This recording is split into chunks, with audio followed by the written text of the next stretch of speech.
Conj, peek, and pop are core functions that operate on various collection types. Given a collection and one or more items, conj will return a new collection of the same type with the new items added. Pop will return a new collection of the same type with one of the items removed. And peek will return the item that will be removed if pop is called. The resulting behavior of these functions changes based on the type of collection passed as an argument. Given a vector, conj will add the new items to the end of the vector.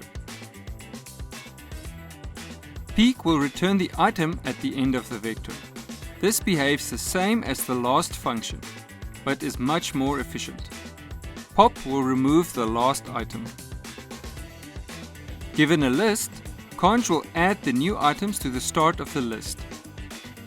Peek will return the item at the start of the list, similar to the first function. Pop will remove the first item.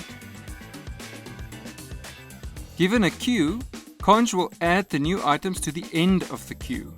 Peek will return the item at the start of the queue, similar to the first function. Pop will remove the first item. Note that the queue tagged literal is only available in ClojureScript. This is how you construct a queue in Clojure. Here is a side-by-side comparison of the three list types. Queues are first in, first out. Vectors and lists are first in, last out, and they can be used to represent a stack. Lists are more performant than vectors when used as a stack. Peek and pop can only be used on I-persistent stack types. Conj, however, can be used on various other collection types like hash maps and hash sets. It also has some interesting behavior when called with nil or no arguments.